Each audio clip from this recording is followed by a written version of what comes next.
Hello बच्चों, कैसे हैं आप सभी। आई होप आप सभी अच्छे होंगे। आप सभी का स्वागत है हमारे YouTube channel the exam wings में, जहां पर आज हम आपको क्लास 10th का chapter number first real number पढ़ाएंगे। ये लेक्चर सेकंड हो रहा है, तो यदि आपने फर्स्ट वीडियो नहीं देखी है इस चैप्टर की, सबसे पहले जाके आप उसे देखें। ये जो एक्सरसाइज है ये बोर्ड एग्जाम के पॉइंट ऑफ व्यू से बहुत ज़्यादा इम्पोर्टेंट है।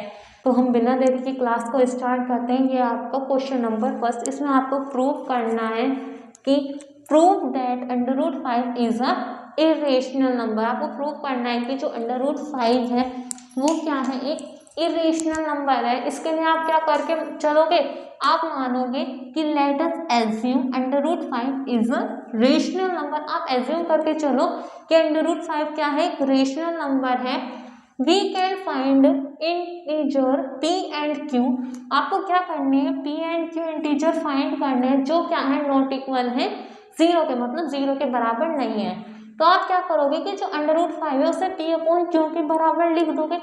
एक और बात, ये सारे क्वेश्चन एक ही पैटर्न से होंगे। इसमें आपको हर क्वेश्चन के लिए अलग अलग थ्योरी लिखने की नीड भी नहीं होगी। बहुत ज़्यादा इंपॉर्टेंट है ये question. Suppose p and q have a common factor other than 1। अब आपको इसमें मानना है कि इसके पास ना, p और q के पास कोई और फैक्टर भी है 1 को छोड़ के। आप लिखोगे √5 p/q। अब ये डिवाइड में इधर जाके मल्टीप्लाई में हो जाएगा, तो क्या हो जाएगा, q √5 p as it is आ जाएगा। अब क्या करोगे, दोनों साइड की क्या करोगे, स्क्वायर करोगे। इस पूरे का स्क्वायर लिख दिया, इसका स्क्वायर लिख दिया। इसका स्क्वायर खोलोगे तो q का स्क्वायर आ जाएगा। √5 का जब आप स्क्वायर खोलोगे, दो बार लिखोगे इसे, अंडर से तो अंडर कैंसिल हो गया और एक 5 आ जाता है। रूट खोलना तो आपने प्रीवियस क्लास में सीख लिया है। अब देखो, ये जो q² है ये इधर जाएगा तो डिवाइड में हो जाएगा। इसका मतलब क्या है, q² क्या कर रहा है, 5 को डिवाइड कर रहा है। आपने माना है, ये सब चीजें मान रहे हो आप कि p² इज डिविजिबल बाय 5। तो अब क्या कहोगे, जो p² से 5 डिवाइड हो रहा है तो इसका मतलब क्या है, p ऑल्सो डिविजिबल बाय 5। तो जो p है वो भी 5 से डिवाइड होगा। सो वी कैन राइट, हम लिख सकते हैं। अब आपने देखो कि p जो है वो 5r के बराबर। अब आपको यहाँ पर कोई थर्ड ही वेरिएबल लेना है कि p तो ये तो सेम ही रहेगा। यहाँ पर आपने q √5 लिया तो यहाँ पर ये 5 तो ऐसे ही लिखो। q की जगह ABCD कोई भी एक वेरिएबल ले लो। आपने माना यहाँ पर r वेरिएबल है। अब क्या करोगे, स्क्वायरिंग ऑन बोथ साइड करोगे, ठीक है। इसका स्क्वायर करोगे तो हो जाएगा p², इसका स्क्वायर करोगे ऐसे लगा दिया हमने ब्रैकेट, इसका स्क्वायर करो 5 5 से 25 एंड r का स्क्वायर करोगे तो r² आ जाएगा। अब देखो बच्चों, substituting for p² and we get. देखो इसमें क्या करना है, देखो यहाँ पर जो p² है, अब ये वाला p² ये यहाँ भी है और ये यहाँ भी है, तो ये जो 5q² है ये 25 r² के बराबर हो जाएगा। ये मल्टीप्लाई में इधर जाके डिवाइड हो जाएगा, तो 5 5 जा 25। q² एज इट इज 5 भी ये रहा और r² भी ये रहा। q² जो 5 को डिविजिबल है तो q भी 5 से डिविजिबल होगा। अब लिखेंगे p and q have common factor. देखो जो 5 है वो p से भी डिविजिबल है एंड q से भी डिविजिबल है। इसका मतलब इनके अंदर कुछ तो कॉमन फैक्टर है ना, लिख देंगे। This contradiction has arise because of our incorrect assumption, so we can say that √5 is a irrational number। I hope आपको ये क्वेश्चन समझ में आ गया होगा। इसके सारे क्वेश्चन सेम ऐसे ही होंगे। प्रूव दैट 3 + के 2 √5 इज इरेशनल। तो आपको क्या करना है, लेट अस एज्यूम मानोगे कि ये क्या है, एक रेशनल नंबर है। फिर इसे क्या कर दोगे, p/q के बराबर लिख दोगे। ये प्लस में इधर जाके माइनस में हो जाएगा।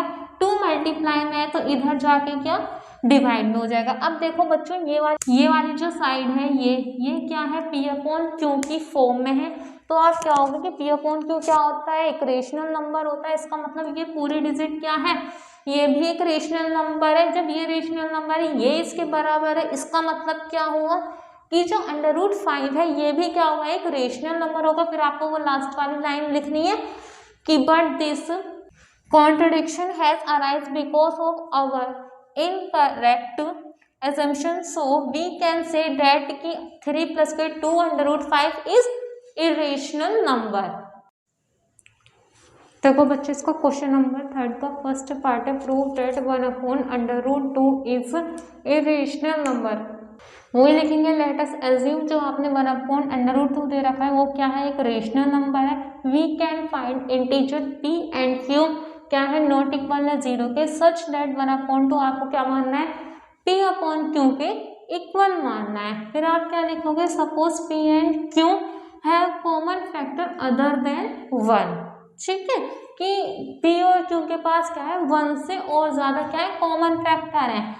फिर आप क्या करोगे, इनकी स्क्वायरिंग करोगे दोनों तरफ का, इसका स्क्वायर लिख दिया, इसका स्क्वायर लिख दिया।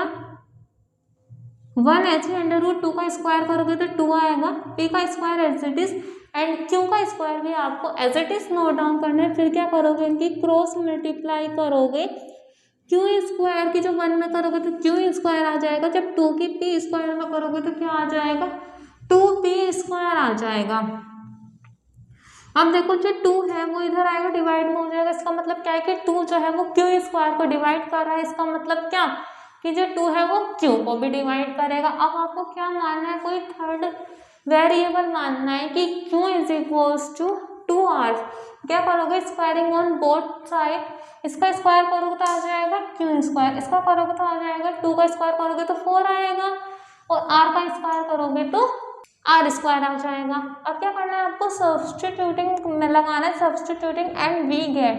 देखो बच्चों, यहाँ पर एंड यहाँ पर ये q स्क्वायर है, ये भी q स्क्वायर है। इसका मतलब जो 2p स्क्वायर है वो आपके किसके बराबर हो जाएगा, 4r स्क्वायर के बराबर हो जाएगा। यही आपने यहाँ पर लिखा है। इस 2 से 4 को जब डिवाइड करोगे तो 2 आएगा। ठीक है, ये p स्क्वायर ऐसी, 2 as it is and r square ऐसी। अब क्या है कि मल्टीप्लाई में है 2, जब इधर आएगा तो क्या हो जाएगा, डिवाइड में हो जाएगा।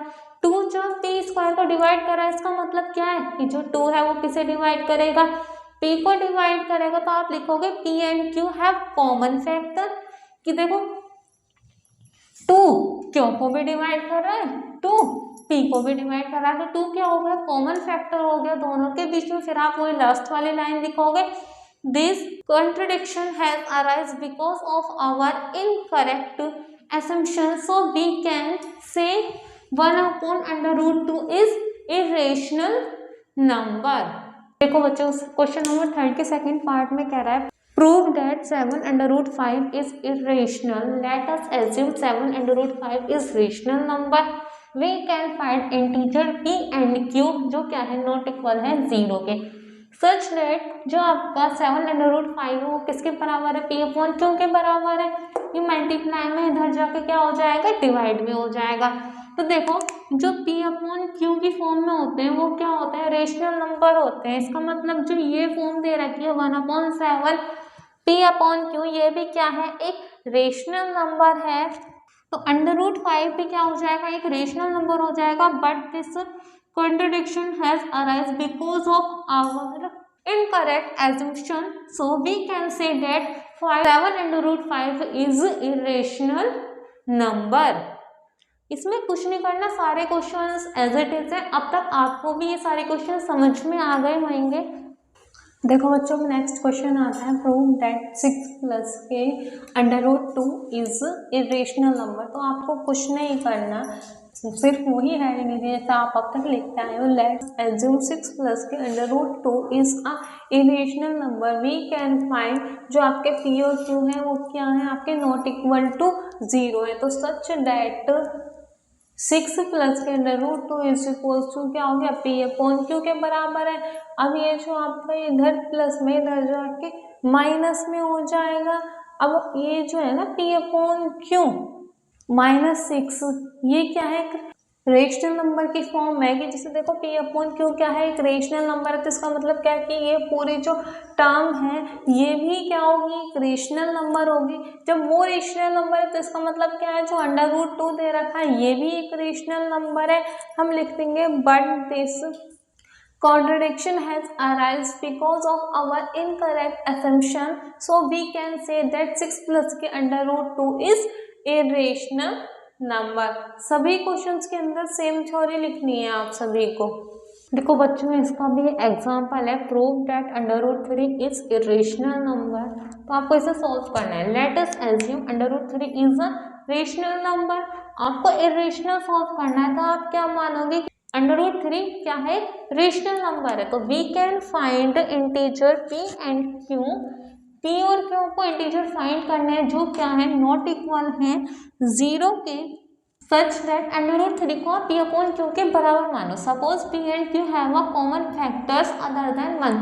पी और क्यू के पास क्या है, फैक्टर्स हैं 1 को छोड़ करके, 1 को छोड़ के कोई और फैक्टर है, ठीक है। Under root 3 p upon q के बराबर मानो, इधर डिवाइड में इधर जाके मल्टीप्लाई में हो जाएगा p एज इट इज। अब क्या करो, स्क्वायरिंग ऑन बोथ साइड करो, इसे स्क्वायर लगा दो इसके ब्रैकेट पर, p का स्क्वायर लगा दो। इसे स्क्वायर से खोलोगे तो अंडर रूट 3 को जब आप खोलोगे, कैसे खोलते हैं, अंडर रूट 3 की आपस में अंडर रूट 3 में मल्टीप्लाई होती है ना, जब इनकी मल्टीप्लाई करोगे तो 3 आ जाएगा। तो अंडर रूट 3 का जब स्क्वायर खोलोगे 3 आ जाएगा, क्यों स्क्वायर ऐसी पी स्क्वायर आपका एज इट इज। अब क्या कहोगे, ये जो 3 है वो पी स्क्वायर को डिवाइड कर रहा है, इसका मतलब जो 3 है वो पी को भी डिवाइड करेगा। सो वी कैन राइट, आप लिख सकते हो पी जो है वो 3r के बराबर है। आपको कोई एक तीसरा ही वेरिएबल लेना है, ठीक है। अब क्या करोगे, स्क्वायरिंग ऑन बोथ साइड करोगे जैसे आपने यहाँ पर करी है, पी का स्क्वायर करो, इधर वाली डिजिट का स्क्वायर करो, पी स्क्वायर ऐसी 3r का स्क्वायर करोगे 3 3 से 9, r का स्क्वायर करोगे तो r स्क्वायर हो जाएगा। अब इन दोनों इक्वेशंस को, एक तो ये है और एक ये है, इन दोनों को क्या करना है, यहाँ भी पी स्क्वायर यहाँ भी पी स्क्वायर। इसका मतलब क्या है कि 3 क्यू स्क्वायर आपके 9r स्क्वायर के बराबर है। लिख दोगे substituting for p square and we get, ये इधर मल्टीप्लाई में इधर जाकर डिवाइड में होगा तो 3 3 जा 9 हो जाएगा, तो क्यू स्क्वायर ऐसे 3 ये रहा, r स्क्वायर ये रहा।